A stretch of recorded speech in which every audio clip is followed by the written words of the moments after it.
Selamat pagi, siang, sore, malam teman-teman, dimanapun teman-teman berada. Jadi di sini aku mau atau akan mempresentasikan ujian akhir semester dari mata kuliah pengantar proses stokastik. Ada 3 soal yang ditugaskan. Soal pertama, jadi sebuah state college admission office itu telah memodelkan jalur dari seorang pelajar melalui state college sebagai Markov chain. Dan matriksnya sudah seperti yang dilihat di layar ya, seperti itu. Nah, kemudian setiap student state itu diobservasi dari awal setiap fall semester. Misalkan jika pelajarnya itu junior pada awal dari semester, ada 80% kemungkinan bahwa dia itu akan menjadi senior pada awal dari semester.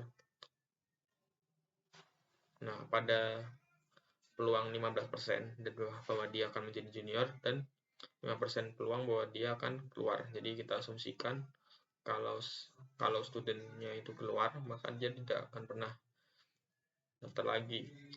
Pertanyaan pertama, jika ada pelajar yang masuk state college sebagai freshman, jadi kira-kira tuh berapa tahun dia akan menghabiskan waktu sebagai student?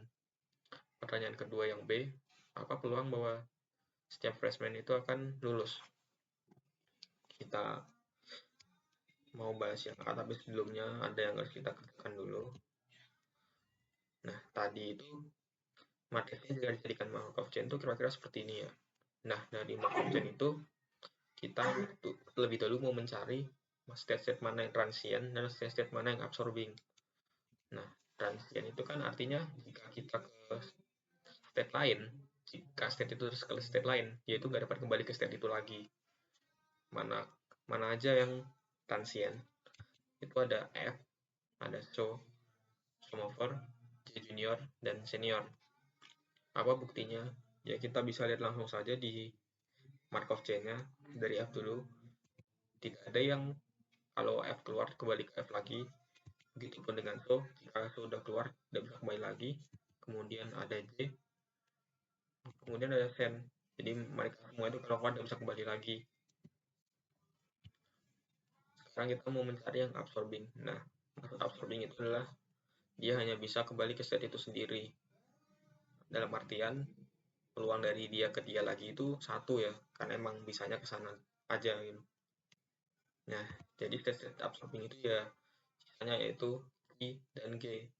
Karena seperti yang kita lihat ya, peluang dari G ke G itu 1 dan G ke G itu 1, dan emang mereka tidak bisa keluar. Kita lanjut, jadi matriks tersebut kita namakan P ya. Nah, dari P tersebut kita bisa bagi menjadi 4, yaitu ada matriks I, matriks 0, matriks R, dan matriks Q. Matriks I itu adalah matriks yang state-nya itu absorbing. Nah, 0 itu ya matriks 0. Q itu adalah matriks yang state-nya itu transient, dan R itu adalah sisanya. Nah, jika dibagi, berarti di atas itu adalah Q, kiri bawah adalah 0, kanan bawah adalah matriks I, berarti sisanya itu adalah yang paling kanan ya, paling kanan atas, yaitu adalah R. Nah, dari sini kita bisa lihat ya, jadi kita kurangkan matriks identitas dengan Q, jadi jika dikurangkan matriks identitas dengan Q itu kita peroleh hasil seperti yang ada di layar. Jika kita inverse, bisa menggunakan matriks kalkulator, bisa menggunakan metode yang lain juga, kita dapatkan hasilnya juga seperti yang sudah dilihat di layar. Kemudian I min Q inverse R kita juga harus hitung, itu untuk menjawab pertanyaan yang B nanti. Nah, hasilnya juga seperti yang terlihat di layar juga ya. Nah, kita bisa menjawab pertanyaan yang A dulu ya. Jika seorang student itu masuk state college sebagai freshman, dan kira-kira dia tuh bakal berapa tahun yang dihabiskan sebagai student. Nah, menggunakan identitas min Q yang di inverse. Jadi kan kita tahu ya kalau baris pertama itu adalah freshman. Jadi berapa tahun kira-kira itu ya kita tinggal jumlahkan semua baris freshman. Ya yang di situ yang baris pertama ya. Kalau kita jumlahkan, kita temukan hasilnya adalah 3,964. atau bisa dibilang mendekati 4 tahun ya. Jadi emang kira-kira mereka bakal menghabiskan waktu sebanyak 4 tahun untuk sebagai student. Kemudian ini peluang sebagai orang freshman itu graduate ya. Jadi kita gunakan Imenki Inverse R. Nah, dari sini kan kita tahu kalau baris pertama itu F, lalu kolom pertama itu adalah key, quit, kolom kedua itu adalah G, graduate. Nah, jadi peluang seorang freshman graduate ya kita tinggal lihat saja dari sel F, G, yaitu adalah 0,748. Lanjut ke soal nomor 2. Diketahui proses kedatangan pelanggan pada dua toko, ada toko 1 dan toko 2, mengikuti proses Poisson yang independen, XT dan YT, dengan rate parameter yang masing-masing itu adalah lambda 1 dan lambda 2. Pertanyaan pertama, berapakah peluang seorang pelanggan itu sampai lebih dahulu ke toko 1 sebelum ada pelanggan yang dari toko 2 itu ke toko 1? Pertanyaan kedua, misalkan T itu adalah waktu kedatangan pelanggan pertama dari toko 2, lalu XT adalah banyaknya pelanggan di toko 1 pada saat pelanggan pertama dari toko 2 itu datang. Tentukan distribusi probabilitas dari XT. Dan kata lainnya itu adalah PXT sama dengan K untuk sebarang K. Kita bahas yang A dulu, yaitu peluang seorang pelanggan sampai lebih dulu ke toko 1 sebelum dari toko 2. Untuk rumusnya itu yaitu PY itu kan dari XT sama dengan integral dari min tak hingga dari peluang dari X dari XT dengan syarat YT itu sama dengan Y dikalikan dengan P dari Y sama dengan Y dx. Kemudian P yang tadi itu kita ubah jadi integral terhadap dy ya. Integral terhadap Y itu integral dari X sampai T3 dari lambda 1 E pangkat min lambda 1 X dikali lambda 2 E pangkat min lambda 2 Y dy dx. Kita hitung integral yang dy dulu, jadinya adalah lambda 1 E pangkat min lambda 1 tambah lambda 2 pangkat X dx. Nah, maka hasilnya itu adalah lambda 1 per lambda 1 tambah lambda 2. Itulah probabilitas seorang pelanggan itu sampai lebih dulu ke toko 1 sebelum dari toko 2. Kita lanjut ke pertanyaan kedua. Misalkan itu menyatakan waktu kedatangan pelanggan pertama dari toko 2, lalu XT adalah banyak pelanggan toko 1 pada saat pelanggan pertama toko 2 datang. Tentukan distribusi probabilitas dari XT. Dengan kata lain itu adalah PXT sama dengan K untuk K-nya itu sebarang.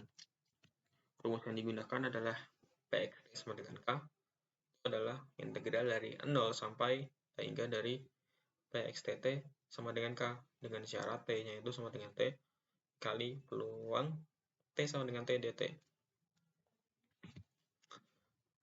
Jadinya T sama dengan T-nya itu syaratnya kita hilangkan ya. Jadinya PXTT sama dengan K kali peluang T sama dengan T. Nah, jadi PP itu adalah lambda 1 T pangkat K E pangkat min lambda 1 T dikali lambda 2 E pangkat min lambda 2 T per K faktorial dt. Jika kita hitung integral yang kita peroleh lambda 1 K lambda 2 per K faktorial dikali K faktorial per lambda 1 tambah lambda 2 pangkat K plus 1. Dan dari situ kan K-nya bisa kita coret ya. Maka kita ketemukan hasilnya adalah lambda 2 per lambda 1 tambah lambda 2 dikali lambda 1 per lambda 1 tambah lambda 2 pangkat K. Nomor 2 sudah selesai. Kita lanjut ke nomor terakhir, nomor 3. Pandang antrian dengan servernya tunggal.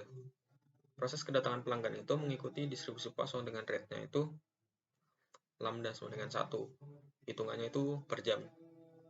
Nah, jadi proses-proses pelayanannya itu ada yang 1/4 jam, ada yang setengah jam, ada yang 1 jam. Dengan peluangnya itu sama ya, itu 1/3. Pertanyaan ke-1. Diasumsikan antrian sedang kosong dan ada pelanggan yang datang. Berapakah rata-rata lama waktu sampai pelanggan tersebut pergi? Pertanyaan kedua, pada jangka waktu yang cukup lama, berapakah probabilitas tidak ada pelanggan yang mengantri? Kita kerjakan yang A dulu, jadi antriannya itu kan sedang kosong ya. Kalau sedang kosong berarti kita tinggal menghitung rata-rata waktu pelayanannya saja. Jadi tadi kan ada 1/4, ada setengah, ada 1 kan. Berarti kita tinggal tambah saja. Nah, setelah ditambah itu kan kita ketemu totalnya. Berarti rata-ratanya adalah dikali dengan peluangnya. Peluangnya kan sama ya, berarti kita tinggal kali saja semua dengan sepertiga. Jadinya adalah 7/12 atau mendekati 0,583 jam. Itulah rata-rata waktu pelayanan sampai pelanggan tersebut pergi. Kemudian, pertanyaan kedua, pada waktu yang cukup lama, berapakah probabilitas tidak ada pelanggan yang mengantri? Nah, ini itu kita gunakan dari yang A ya. Jadi, kita kan menghitung dulu probabilitas dari pelanggan yang mengantri. Ada pelanggan yang mengantri, yaitu adalah 7/12 dibagi dengan lambda, itu rata-rata kedatangan ya. Jadi kan sama dengan 7/12 bagi 1 kan. Istilahnya adalah 7/12. Itu adalah yang pelanggan ada yang mengantri.